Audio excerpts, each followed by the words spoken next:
The thick, heavy silence of the boardroom was shattered only by the hollow metallic sound of Arthur Finch's pen clicking, a nervous, desperate tick I'd learned to dread over 10 years of shared air and stolen credit. He didn't look at me, his gaze fixed instead on the pristine mahogany table, which reflected the harsh overhead lights like a sheet of ice, magnifying the coldness of the room. The air smelled faintly of stale coffee and expensive anxiety. "Elowen," he finally uttered, his voice a flat, dead thing, stripped of even his usual forced bonhomie. "Effective immediately, your services are no longer required at Finch and Associates." The words didn't register as sound immediately. They hit me as a physical shockwave. My breath hitched, not in sorrow, not in fear, but as a violent physical spasm of pure white-hot disbelief that stole the air from my lungs and left my throat burning. I looked past him at the stunned, frozen faces of the junior architects gathered for the project review, my hands still resting protectively on the delicate 3-foot-tall presentation model I had poured the last 6 months of my life, my soul, into perfecting. Fired? Without a tremor of regret, without a single warning, right in front of the team who knew deep down that I was the one who engineered this firm's success? The sheer, brutal audacity of the moment was a chokehold, replacing my ability to speak with a burning, primal scream bottled inside my chest. My vision narrowed, focusing only on the minuscule beads of sweat forming above Arthur's perfectly trimmed mustache. I realized with chilling clarity that the man sitting across from me was not just a poor leader. He was a thief attempting to erase 10 years of my existence with a single cowardly sentence. The fury was blinding, but I kept my posture rigid, refusing to give him the satisfaction of seeing me crumble. I felt the blood drain from my face, replaced instantly by that blinding, searing furnace of rage. 10 years. 10 years of sacrificing my 20s and 30s, my personal life and my dreams of starting a family, all to build Arthur's fragile empire. I wasn't merely an employee. I was the chief design architect, the literal engine room of Finch and Associates. I had personally designed or overseen 90% of the firm's successful, profitable portfolio.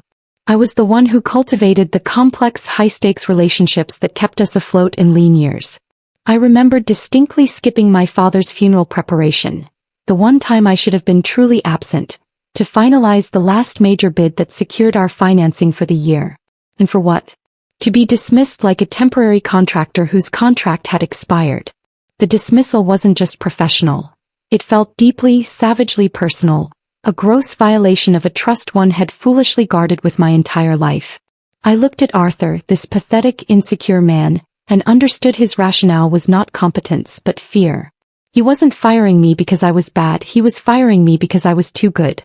I was a constant, silent threat to his fragile ego and he needed to erase me, my name, my work, my legacy, before I eclipsed him entirely.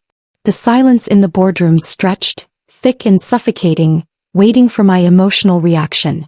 But the woman they expected, the tearful, pleading, shocked employee, was already dead.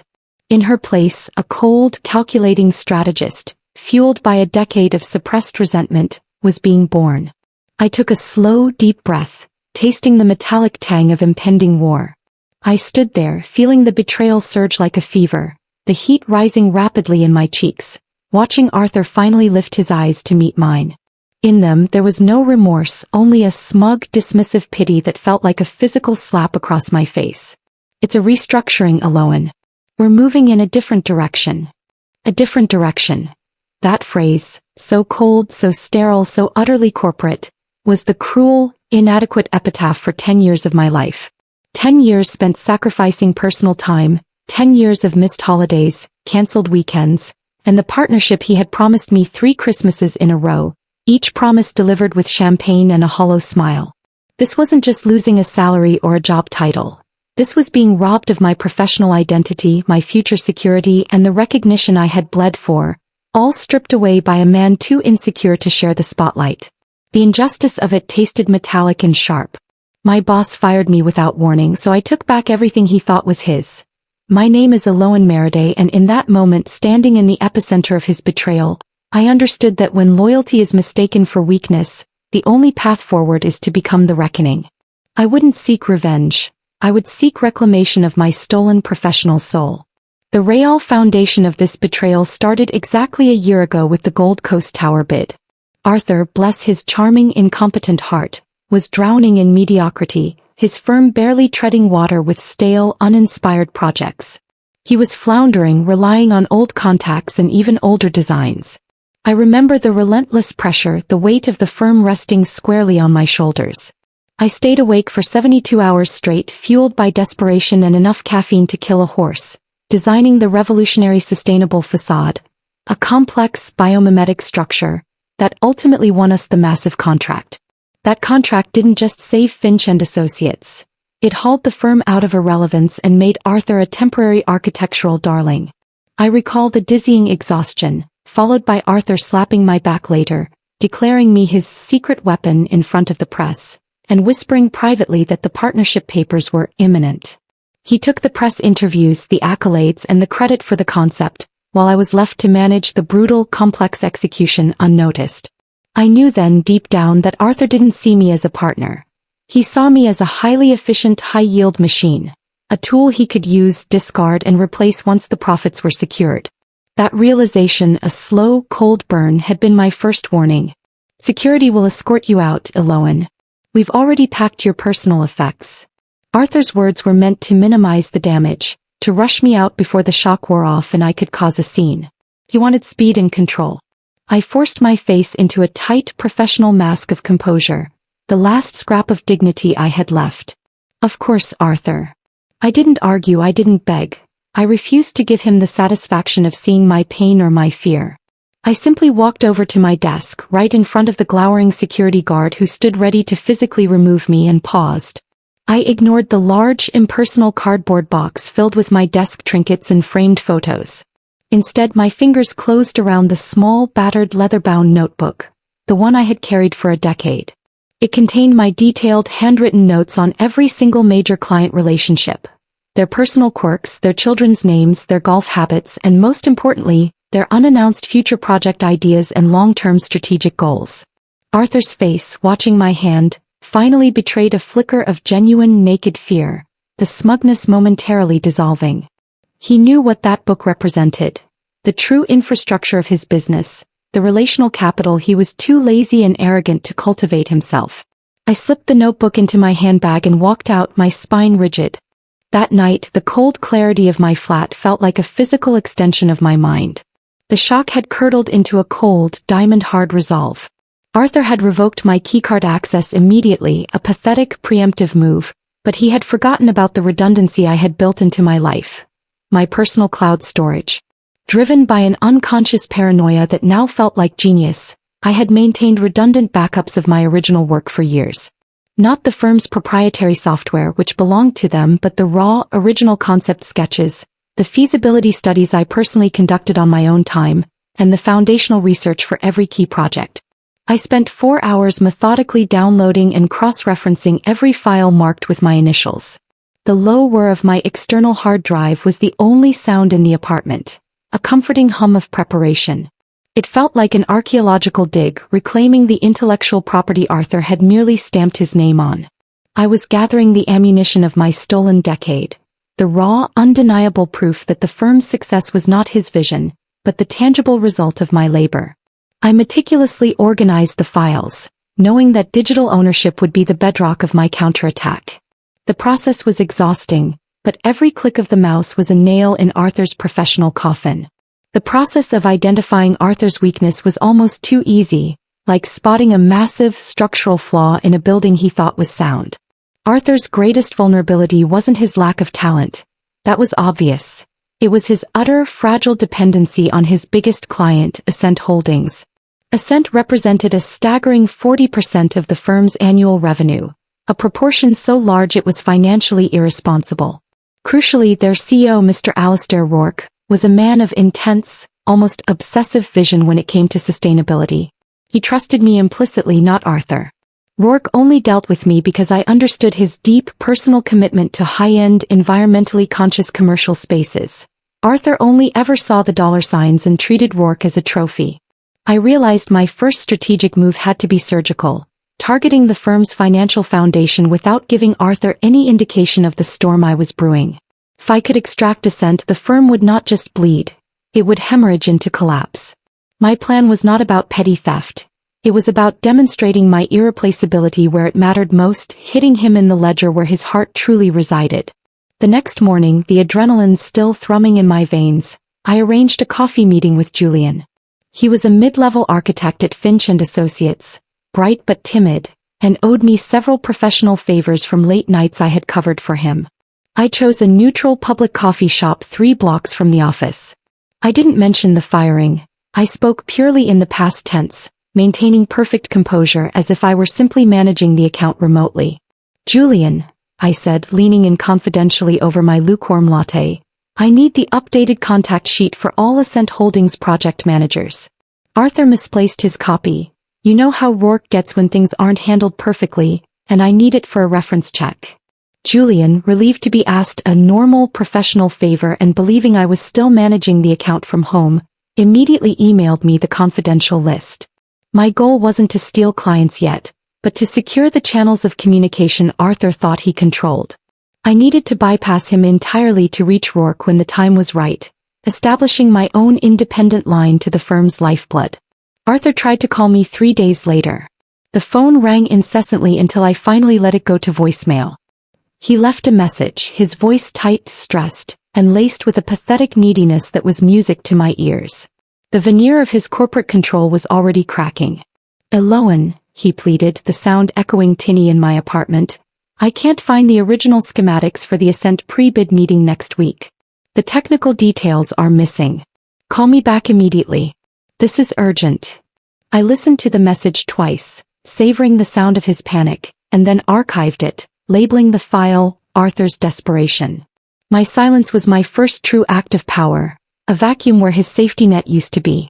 I knew he was scrambling, desperately trying to reverse engineer my design rationale without the designer. Every hour I remained silent, his anxiety intensified. I refused to be his lifeline, watching him sink slowly in the quicksand of his own making. I was no longer his employee, his machine, or his secret weapon. I was simply gone, and the firm was already feeling the structural absence. I rented a small, unassuming office space downtown, far from the polished glass of the financial district where Arthur held court. No flashy sign, no immediate website. I called it **Meriday Design Consultancy **. It was humble, cheap, and entirely mine. The walls were bare and the air smelled of fresh paint and possibility. The process of buying high-end design software licenses felt like a professional baptism. Tools Arthur had only grudgingly provided me at the firm, now purchased with my own savings, fully licensed, fully mine. I invested heavily in rendering power and advanced simulation software, making sure my new operation was technologically superior to the outdated systems at Finch & Associates. I was building a lean, efficient, and technologically superior operation, ready not just for work, but for serious, high-stakes competition. Every dollar spent felt like a declaration of independence, transforming the rage of betrayal into tangible, professional infrastructure. I reviewed my termination paperwork again, every clause a fresh stab of cold anger that quickly gave way to strategic focus. Arthur, in his staggering arrogance, had focused entirely on non-compete clauses regarding specific firms and employees. He had restricted me from poaching his staff, and from working for direct competitors for 12 months. But in his haste and assumption of dominance, he hadn't restricted my ability to work with clients based on geography or specialization. Crucially, and this was the key to the vault, he had never made me sign a strict intellectual property transfer agreement for the concepts developed prior to their final submission to the client. The biolattice concept, sketched out in my personal notebook and backed up on my personal drive before it was ever formalized for the Gold Coast bid, was legally mine. The loophole was wide enough to drive a truck through, a truck full of reclaimed IP, and I had the keys ready, waiting for the perfect moment to accelerate. The tension before dialing Mr. Rourke, Ascent Holdings, directly felt like a live wire humming in my hand. This was the first true test of my new identity and my new firm. I kept the conversation light, professional, and entirely focused on my own future. I didn't mention Arthur or the firing, maintaining an air of quiet transition and professional advancement. "Mr. Rourke, I've started my own consultancy. I just wanted to let you know in case you ever need specialized sustainable design input. I'm focusing purely on biomimetic facades now, offering a much more streamlined service." Rourke was genuinely surprised and pleased, his voice carrying the familiar, slightly gruff warmth I remembered. "Elowen, you're the best. You know that. Keep me posted." I hung up, a small cold knot of profound satisfaction tightening in my stomach. The call was a success. The seed of doubt about Finch and Associates, about Arthur's ability to handle the complexities of the Gold Coast project without me, was planted, ready to sprout when Arthur failed. A week later, the first phase of my plan matured perfectly. Arthur had to present the Gold Coast update to Ascent Holdings without me. The presentation was crucial, requiring deep technical understanding of the structural rationale and complex energy modeling. Julian texted me later that day, the message vibrating with second-hand embarrassment and fear. Arthur bombed the technical Q&A. He couldn't explain your structural rationale for the facade. He tried to bluff the energy projections and Rourke called him out on the numbers. Rourke looked furious and cut the meeting short. Arthur, the self-proclaimed visionary CEO, was exposed as fundamentally lacking technical knowledge the moment his secret weapon was missing. He was an emperor with no clothes, and the most important client had just seen him naked. I felt no pity, only a cold confirmation of my own power and the justified panic now gripping his firm. The time for subtlety was over. It was time to move from defense to decisive offense. I decided it was time to reclaim my most innovative idea and put it directly in Rourke's hands.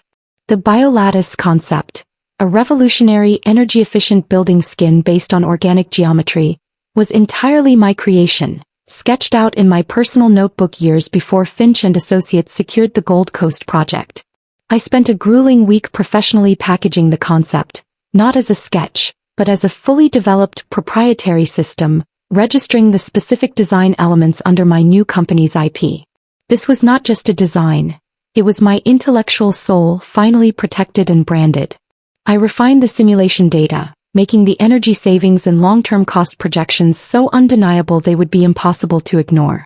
I didn't send Rourke a mass email or a flashy impersonal website link. I sent him a single heavy leather-bound portfolio via private courier, ensuring the delivery required a signature directly from him. The quality of the portfolio itself was a statement of seriousness and exclusivity, a tactile contrast to Arthur's cheap digital presentations. Inside, the first page was a meticulously detailed proposal for the biolattice application, now branded **Meriday Design Consultancy **. The second page was a damning side-by-side comparison of the projected energy savings versus the current Gold Coast design Arthur was trying to defend. A difference of nearly 18% operational cost, a massive figure for a project of that scale. It was undeniable, quiet proof of my superior vision and Arthur's fraud.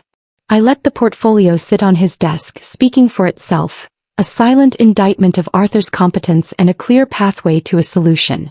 Rourke called me personally the next day. The phone rang with a demanding urgency I recognized as high-level stress. He sounded tense, serious, and utterly defeated by Arthur's incompetence. "Elowen, I need to see you. This is beyond urgent. Tomorrow. My office. Bring the full schematics for the biolattice and be prepared to discuss immediate implementation. I need to know how fast you can take over." This was the moment of truth. Arthur had lost control of his most important client, not because I actively stole them, but because I offered a demonstrably better, irreplaceable solution that he couldn't replicate or even understand. I spent the rest of the day preparing not just the technical details but my demeanor. I needed to be the picture of calm, controlled competence, the antidote to Arthur's chaos. Sitting across from Rourke in his expansive minimalist office, I was calm, authoritative, and focused, a stark contrast to the trembling woman who had been fired just 3 weeks prior. I didn't badmouth Arthur. I simply presented the data. I spoke only about quantifiable metrics, long-term sustainability, and the patented superiority of the biolattice, detailing my decade of experience with Ascent-specific needs. When I finished, the silence was heavy but not strained. He looked at me, then at the portfolio, and finally made his decision. Rourke terminated Finch and Associates' contract for the Gold Coast facade redesign that afternoon, citing a formal loss of confidence in technical execution, in his email to Arthur. The news would hit Arthur like a freight train, ripping away 40% of his firm's annual revenue. I felt the cold, hard satisfaction of justice finally being served. knowing that a decade of my work had just been legally, professionally reclaimed. My phone rang incessantly that evening. It was Arthur, calling from his personal line, bypassing my lawyer's contact information. I let the first 3 calls go to voicemail, watching the screen light up repeatedly as if he were trying to summon me back through sheer will. I finally answered on the 4th ring, maintaining a neutral, professional tone that masked the storm of triumph inside me. Elowen, you can't do this. That client belongs to the firm. We have a contract. His voice was ragged, bordering on a scream of disbelief. I allowed a brief, genuine and chilling laugh, the sound of true freedom and vindication. Arthur, Rourke hired me because of my expertise, which you lacked. You merely provided the letterhead. I am simply providing the service he requires now, under my own letterhead. Check your contract. I violated nothing. Goodbye. I hung up, cutting short the sound of his frantic, desperate voice, feeling the true, exhilarating weight of my power for the first time. The silence that followed was deafeningly peaceful. Just as Arthur was reeling from the catastrophic ascent loss, I made my second equally decisive move.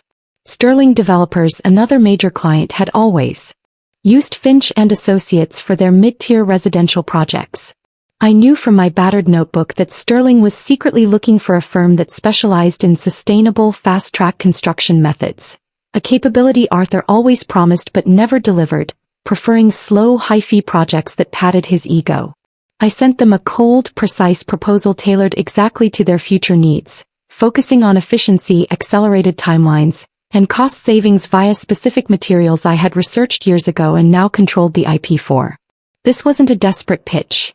It was an offering of exactly what they needed, delivered at the exact moment Arthur's reputation was collapsing in the trade press. Julian, worried sick about the firm's stability post-ascent, called me, terrified about his own job security. Arthur is completely unhinged, Elowen. He's blaming everyone but himself. He just fired his senior accountant in a rage, claiming she misfiled the Ascent project data, and is trying to scramble for a massive emergency loan to cover the project gaps. The bank is asking questions. I knew Arthur was self-destructing, eating his own firm alive from the inside out. His incompetence was terminal, and his financial maneuvering was becoming desperate. I didn't offer Julian a job, not yet, the time wasn't right, but I offered him advice laced with cold strategy. Look out for yourself, Julian. Document everything, especially the internal audits and financial communications. You don't want to be standing there when the walls come down.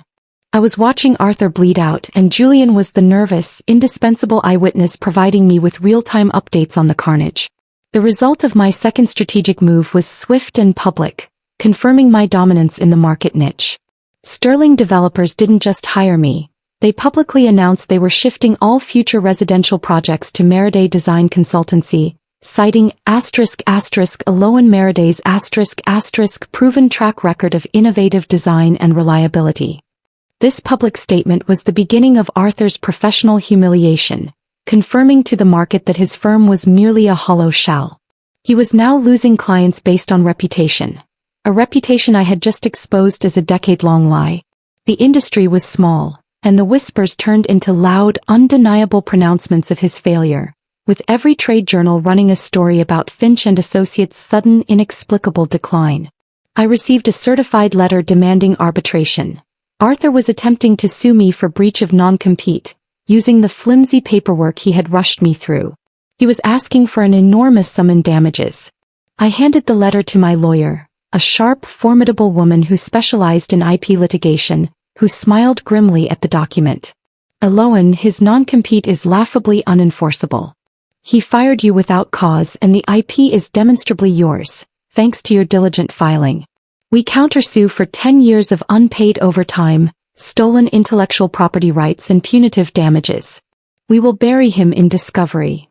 Arthur's attempt to bully me legally was about to backfire spectacularly, turning his desperation into a massive financial liability that threatened his personal assets, not just the firm's. The legal trap was closing and Arthur had sprung it on himself, sealing his fate. The architectural industry is small and vicious, and the media scrutiny intensified rapidly as the lawsuit became public. The news of Ascent and Sterling defecting to an unknown startup run by Arthur Finch's former employee hit the trade journals like a bomb. The articles weren't flattering to Arthur, suggesting his firm was a hollow shell, relying on uncredited talent for years. His name was dragged through the mud, with reporters digging into the timeline of the Gold Coast project and my sudden departure, drawing clear connections. Arthur's arrogance had invited the scrutiny, and the agonizing truth of his dependency and subsequent failure was now public knowledge, eroding the last vestiges of his professional standing. He was a professional pariah. Arthur, desperate, panicked, and hemorrhaging credibility, called a press conference to announce a major new project, a last-ditch effort to save face and secure a final line of credit. He stood at the podium, projecting false confidence that was visibly cracking around the edges, sweat beading on his forehead under the bright lights. He didn't have a new project, he only had my old rejected concept sketches from years prior, poorly rendered and lacking any technical depth, which he tried to pass off as his latest breakthrough. Mid-presentation, a reporter, clearly briefed by my lawyer or simply driven by professional curiosity, pulled up the Meriday Design Consultancy website on his tablet, which featured the actual registered and now award-winning Biolattice design. The reporter asked, his voice echoing in the stunned silence of the room, "Mr. Finch, isn't that Elowen Meriday's intellectual property which is currently registered under her firm? Can you explain the discrepancy?" Arthur stammered, his face turning a sickly shade of crimson, the lie collapsing around him. He couldn't form a coherent denial, his eyes darting frantically.